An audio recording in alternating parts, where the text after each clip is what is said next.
कानपुर में एक अस्पताल से डॉक्टरों की बड़ी लापरवाही की खबर सामने आ रही है, जहां सोमवार को खबर सामने आती है कि रक्त चढ़ाने वाले 14 बच्चों में हेपेटाइटिस बी, सी और एचआईवी जैसे संक्रमण की पुष्टि हुई है। जिसके साथ ही डॉक्टर ने स्वीकार किया है कि थैलेसीमिया की स्थिति के अलावा अब नाबालिगों को अधिक जोखिम का सामना करना पड़ रहा है, जिसके कारण उन्हें अब रक्त चढ़ाना और ज़रूरी हो गया है। आपको बताते चले कि यह घटना सरकार द्वारा संचालित लाला लाजपत राय अस्पताल में दर्ज की गई है, जहां अधिकारियों ने बताया है कि दोष वायरस के लिए अप्रभावी परीक्षणों में हो सकता है, जो दान किए गए रक्त पर प्रक्रियात्मक रूप से किए जाते हैं। हालांकि संक्रमण का स्रोत स्वयं क्या है, इसको इंगित करना कठिन है। एलएलआर में बाल रोग विभाग के प्रमुख और इस केंद्र के नोडल अधिकारी डॉक्टर अरुण आर्य ने कहा है कि यह एक बड़ी चिंता का कारण है, जो कि रक्त आदान प्रदान से जुड़े जोखिमों को भी दर्शाता है। हमने हेपेटाइटिस रोगियों को गैस्ट्रोएंट्रोलॉजी विभाग और एचआईवी रोगियों को कानपुर के रेफरल सेंटर में रेफर किया है।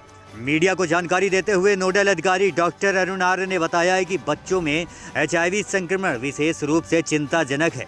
वर्तमान में केंद्र में 180 थैलेसीमिया रोगियों को रक्त आदान प्राप्त होता है, जो किसी भी वायरल बीमारी के लिए हर 6 महीने में उनमें से प्रत्येक की जांच करता है। मीडिया को जानकारी देते हुए नोडल अधिकारी ने बताया है कि 14 बच्चों को जब उन्हें इसकी तत्काल आवश्यकता थी, तब निजी और जिला अस्पतालों में और कुछ मामलों में स्थानीय स्तर पर रक्त आदान दिया गया था। वहीं आपको बताते चले कि थैलेसीमिया एक वंशानुगत रक्त विकार है, जो कि तब होता है जब शरीर में लाल रक्त कोशिकाओं का एक महत्वपूर्ण हिस्सा हीमोग्लोबिन पर्याप्त मात्रा में नहीं बनता।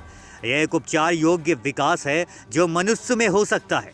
डॉक्टर आर्य ने बताया कि ऐसा लगता है कि बच्चे पहले से ही एक गंभीर समस्या से जूझ रहे थे और अब उनके स्वास्थ्य पर अधिक खतरा मंडरा रहा है। डॉक्टर आर्य ने कहा कि ब्लड ट्रांसफ्यूजन विंडो पीरियड के दौरान हुआ। उनके अनुसार जब कोई रक्तदान करता है तो यह सुनिश्चित करने के लिए खून का परीक्षण किया जाता है कि वह उपयोग के लिए सुरक्षित है भी या नहीं। हालांकि किसी के संक्रमित होने के बाद एक समय होता है जब परीक्षणों से वायरस का पता नहीं लगाया जा सकता। उन्होंने कहा है कि ट्रांसफ्यूजन के समय डॉक्टरों को बच्चों को हेपेटाइटिस बी का टीका भी लगाना चाहिए था। मैं आपको बता दूं कि हमारे यहाँ जो थैलेसीमिया डे केयर सेंटर संचालित है, करीब 8 से 10 साल उसको हो गए हैं और इन थैलेसीमिया पीड़ित बच्चों को प्रत्येक 3 से 4 सप्ताह में ब्लड ट्रांसफ्यूजन की आवश्यकता होती है। तो मान के चलिए कि साल में इनको 16 से लेकर 24 बार तक खून चढ़ाना पड़ सकता है। तो जब भी आप खून चढ़ाते हैं तो खून के साथ हमेशा ये रिस्क रहता है कि इससे एसोसिएटेड जो इन्फेक्शंस होते हैं, like hepatitis B, HIV, hepatitis C, malaria, cytomegalovirus, ये सबका खतरा रहता है। तो जो हमारे यहाँ जो पेशेंट का जो क्यूमुलेटिव डेटा है 8 से 10 साल में, इन बच्चों में से 2 बच्चे, क्योंकि हम लोग इनका रूटीन स्क्रीनिंग कराते हैं हर 3 से 6 माह में, जिससे कि हमको ये पता चल जाए समय रहते कि इसमें कोई हेपेटाइटिस बी या एचआईवी या इस तरह का पॉजिटिव तो नहीं हुआ है, जिससे कि उनको समय रहते पूरा ट्रीटमेंट उन बच्चों को दे दिया जाए। तो ये जो डेटा है आपको जो वहाँ पे प्रकाशित हुआ है, ये पूरा एक्चुअली 10 साल में इतने बच्चे हमारे यहाँ इन्फेक्टेड हुए हैं, जिसमें 2 एचआईवी हैं, 2 हेपेटाइटिस बी और 7-8 के आसपास जो हैं ये हेपेटाइटिस सी से संक्रमित हुए हैं। ये पूरा 10 साल का आंकड़ा है। ये कोई आंकड़ा ये नहीं है कि मतलब 1 महीने के अंदर या 6 महीने के अंदर ये पॉजिटिव हो गए हो। ये लंबे समय का पूरा आंकड़ा है 10 साल में।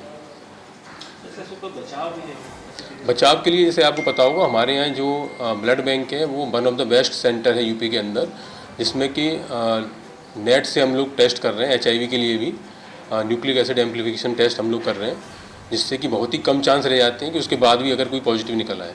अब ये बच्चे जो होते हैं हमारे यहाँ, ये अलग अलग जगह भी, क्योंकि जैसे अगर मान लीजिए ब्लड इनको खून कम हो जा रहा है तो ये डिस्ट्रिक्ट हॉस्पिटल या किसी प्राइवेट नर्सिंग होम में या प्राइवेट ब्लड बैंक से भी लेके भी चढ़वाते हैं, जहाँ पे अगर इनको ज़रूरत पड़ जाती है। तो इसमें ये नहीं कह सकते हैं कि कब ये पॉजिटिव हुए हैं, है ना। तो ये टोटल क्यूमुलेटिव 10 साल का आंकड़ा है। ये नहीं है कि 6 महीने के अंदर ये सब पॉजिटिव हो गए हो, लेकिन हम लोग स्क्रीनिंग इनकी हर 3 से 6 महीने पर कराते हैं, जिससे कि टाइम से इनका पता चल जाए और हम लोग समय से इनको इलाज दे सकें। ऐसे में क्या मानते हैं कि बाहर का जो ब्लड लोग चढ़ाना चाहिए, सही रहता है कि नहीं रहता है? ये हम लोग हमेशा ये कहते हैं कि जो भी सर्टिफाइड ब्लड बैंक हैं, जैसे कि हमारा मेडिकल कॉलेज का हो गया, आईएमए ब्लड बैंक हो गया, या और भी जो गवर्नमेंट हॉस्पिटल्स में जहाँ पे अच्छी सुविधाएं हैं वहाँ से ही ब्लड बैंक को लें और प्राइवेट ब्लड बैंक से अवॉइड करें। देश विदेश की ऐसी ही तमाम खबरों के लिए देखते रहिए हमारा चैनल डिजिटल न्यूज गुरु।